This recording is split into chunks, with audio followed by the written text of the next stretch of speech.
Hi there, Leah here. I just want to come on really quick. I have a story to share with you that actually I was just reminded of the other day.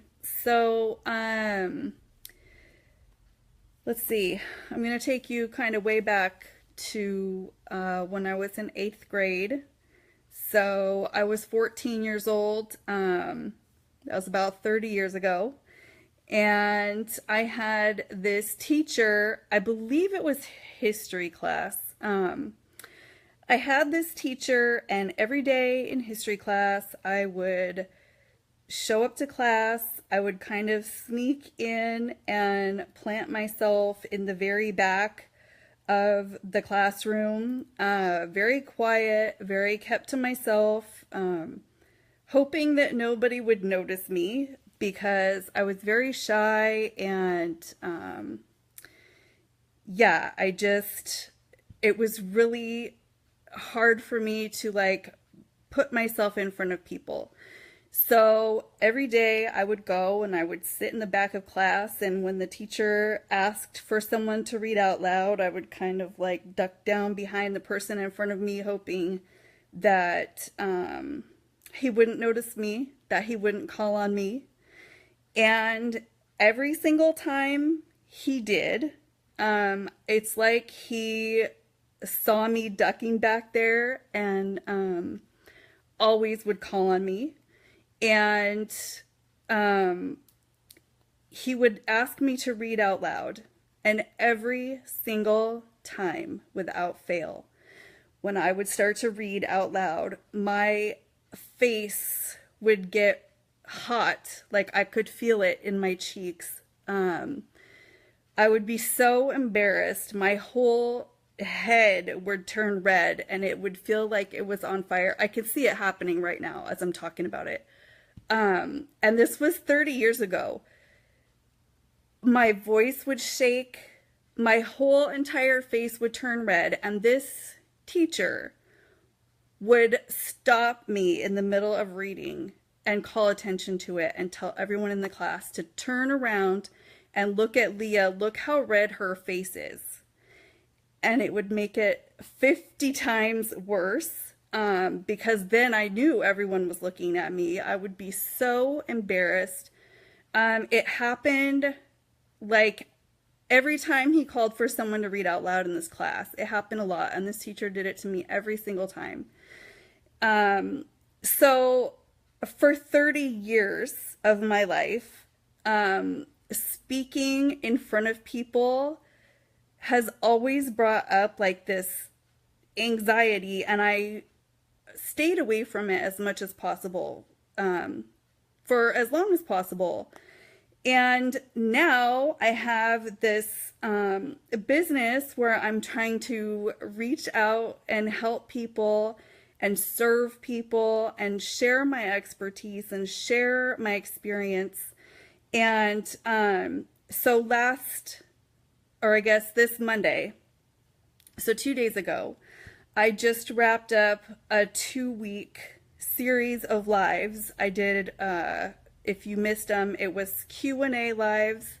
We took some questions from moms mostly who have, behavior type stuff going on with their kids, family troubles, self-care, stress management type troubles.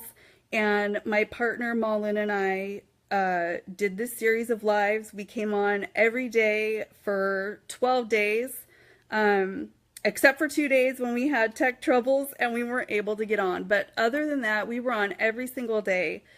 And I was talking to her about that afterwards, and it came up because we were talking about just how we felt while we were doing the lives and things. She had never really done them before. And I realized, oh my gosh, like this memory popped up for me from 8th grade history class, and how this teacher was so horrible to me, and it was so mortifying. Like I could have melted into a puddle on the floor, and I wish I could have in those moments. And we just did these, 2 weeks of lives, and like we had fun.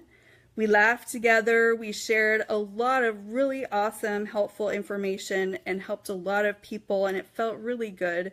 And the reason why I'm sharing this is just to point out we don't have to stay stuck being the person that we've always been, or the person that someone has bullied us into being, or the person who everyone thinks we're supposed to be because it's the person we've always been.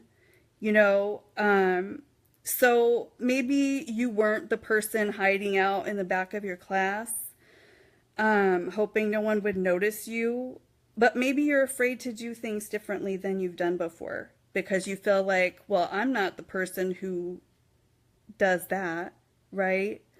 I'm not the person who goes live on Facebook and just talks to people. Like, I can't even read out loud in a classroom full of 14-year-olds, right? So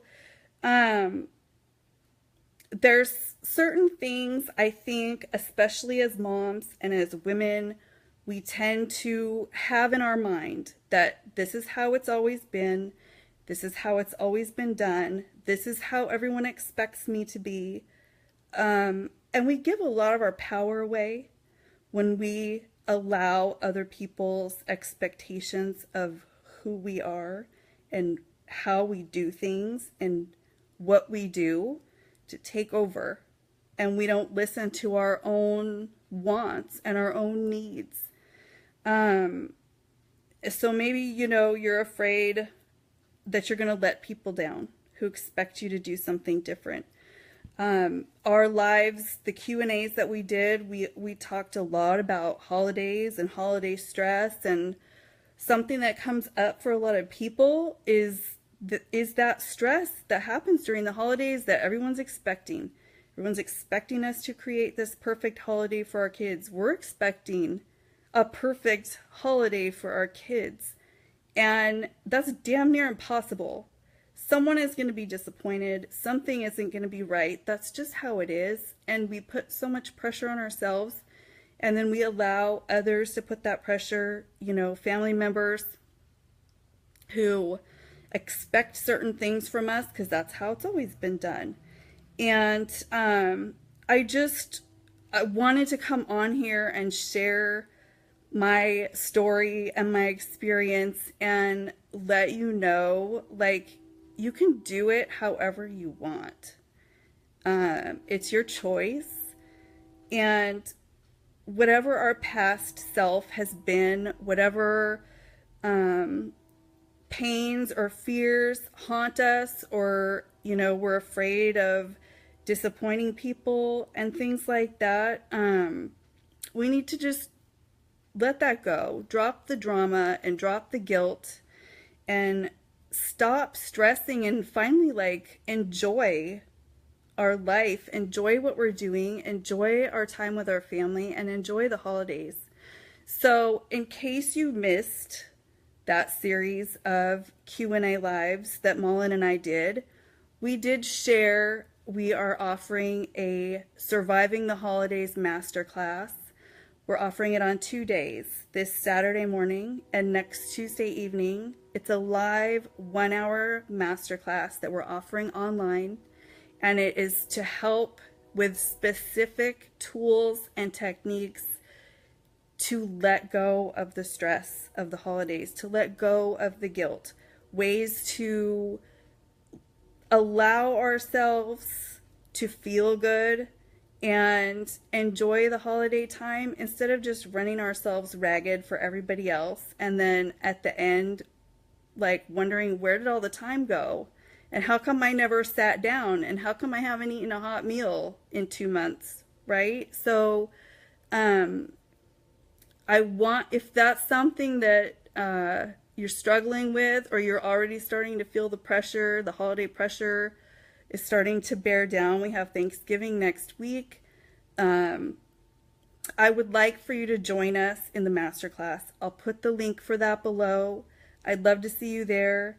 If you relate to my story, if you have ever felt that pressure of like that voice in your head that's just like, oh, I can't do this because I've always done that. Share that with us if you're willing. I'd love to talk to you about it. I'd love to hear about it. I know I'm not the only one who has struggled with stuff like this. So thank you for watching, and I will talk to you soon, and I'm putting the link below right now. So thanks for being here. Bye-bye.